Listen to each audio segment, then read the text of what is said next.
Green Gables by Lucy Maud Montgomery. Chapter 37. The Reaper Whose Name is Death. Matthew? Matthew! What is the matter? Matthew, are you sick? It was Marilla who spoke, alarm in every jerky word. Anne came through the hall, her hands full of white narcissus.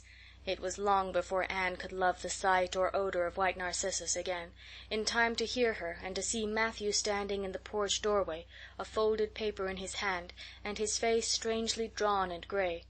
Anne dropped her flowers and sprang across the kitchen to him at the same moment as Marilla. They were both too late. Before they could reach him, Matthew had fallen across the threshold. "He's fainted," gasped Marilla. "Anne, run for Martin. Quick, quick, he's at the barn." Martin, the hired man, who had just driven home from the post office, started at once for the doctor, calling at Orchard Slope on his way to send Mr. and Mrs. Barry over. Mrs. Lynde, who was there on an errand, came too. They found Anne and Marilla distractedly trying to restore Matthew to consciousness. Mrs. Lynde pushed them gently aside, tried his pulse, and then laid her ear over his heart. She looked at their anxious faces sorrowfully, and the tears came into her eyes. "Oh, Marilla," she said gravely, "I don't think we can do anything for him." "Mrs. Lynde, you can't think Matthew is Anne could not say the dreadful word. She turned sick and pallid. "Child, yes, I'm afraid of it. Look at his face. When you've seen that look as often as I have, you'll know what it means." Anne looked at the still face and there beheld the seal of the Great Presence. When the doctor came, he said that death had been instantaneous and probably painless, caused in all likelihood by some sudden shock. The secret of the shock was discovered to be in the paper Matthew had held, and which Martin had brought from the post office that morning. It contained an account of the failure of the Abbey Bank. The news spread quickly through Avonlea, and all day friends and neighbors thronged Green Gables and came and went on errands of kindness for the dead and living. For the first time, shy, quiet Matthew Cuthbert was a person of central importance. The white majesty of death had fallen on him and set him apart as one crowned. When the calm night came softly down over Green Gables, the old house was hushed and tranquil. In the parlor lay Matthew Cuthbert in his coffin, his long gray hair framing his placid face, on which there was a little kindly smile, as if he but slept, dreaming pleasant dreams. There were flowers about him, sweet, old-fashioned flowers which his mother had planted in the homestead garden in her bridal days, and for which Matthew had always had a secret, wordless love. Anne had gathered them and brought them to him, her anguished, tearless eyes burning in her white face. It was the last thing she could do for him. The Barrys and Mrs. Lynde stayed with them that night. Diana, going to the east gable, where Anne was standing at her window, said gently, "Anne, dear, would you like to have me sleep with you tonight?" "Thank you, Diana." Anne looked earnestly into her friend's face. "I think you won't misunderstand me when I say I want to be alone. I'm not afraid. I haven't been alone 1 minute since it happened, and I want to be. I want to be quite silent and quiet, and try to realize it. I can't realize it. Half the time it seems to me that Matthew can't be dead, and the other half it seems as if he must have been dead for a long time, and I've had this horrible dull ache ever since." Diana did not quite understand. Marilla's impassioned grief, breaking all the bounds of natural reserve and lifelong habit in its stormy rush, she could comprehend better than Anne's tearless agony. But she went away kindly, leaving Anne alone to keep her first vigil with sorrow. Anne hoped that the tears would come in solitude. It seemed to her a terrible thing that she could not shed a tear for Matthew, whom she had loved so much and who had been so kind to her. Matthew, who had walked with her last evening at sunset, and was now lying in the dim room below with that awful peace on his brow. But no tears came at first, even when she knelt by her window in the darkness and prayed, looking up to the stars beyond the hills. No tears, only the same horrible dull ache of misery that kept on aching until she fell asleep, worn out with the day's pain and excitement. In the night she awakened, with the stillness and the darkness about her, and the recollection of the day came over her like a wave of sorrow. She could see Matthew's face smiling at her as he had smiled when they parted at the gate the last evening. She could hear his voice saying, My girl that I'm proud of." Then the tears came, and Anne wept her heart out. Marilla heard her and crept in to comfort her. "There, there, don't cry so, dearie. It can't bring him back.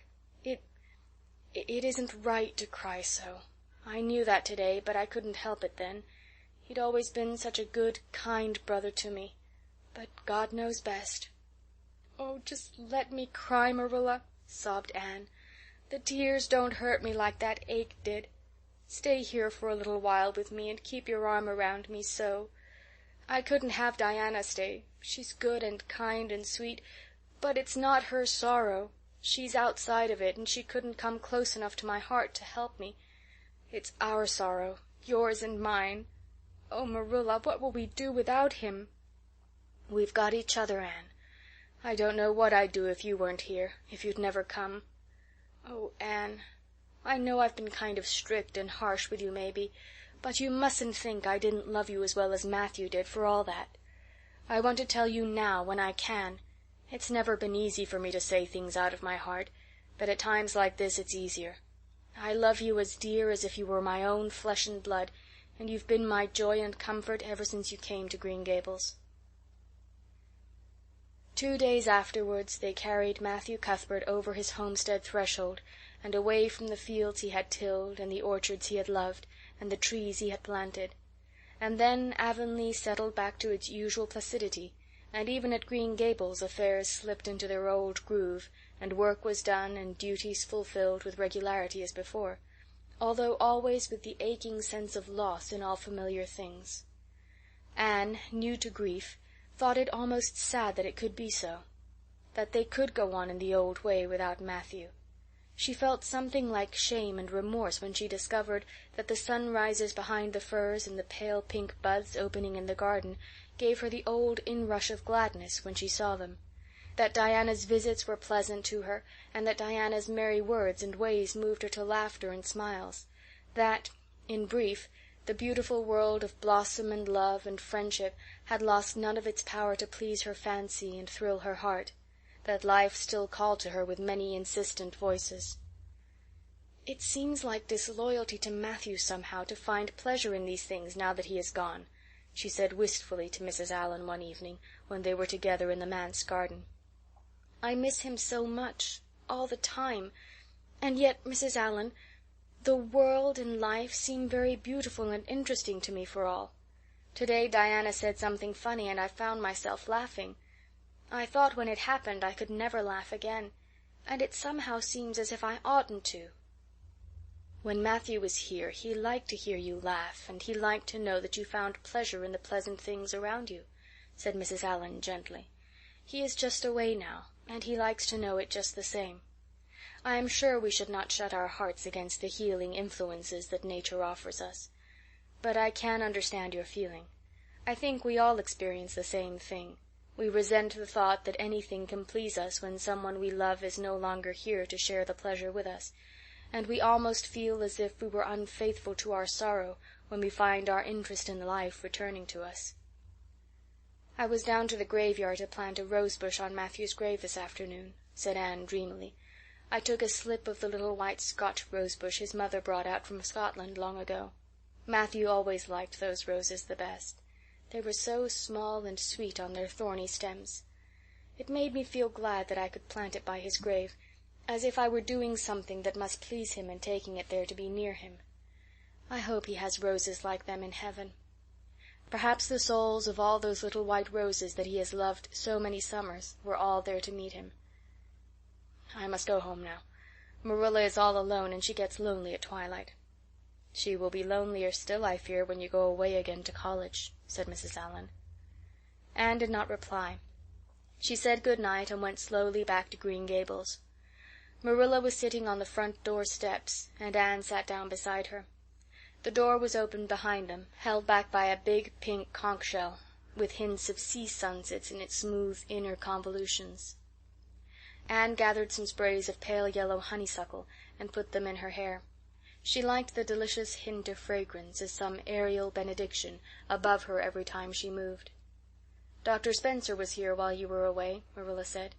He says that the specialist will be in town tomorrow, and he insists that I must go in and have my eyes examined. I suppose I'd better go and have it over. I'll be more than thankful if the man can give me the right kind of glasses to suit my eyes. You won't mind staying here alone while I'm away, will you?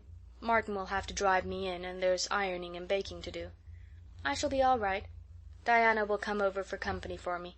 I shall attend to the ironing and baking beautifully. You needn't fear that I'll starch the handkerchiefs or flavor the cake with liniment." Marilla laughed.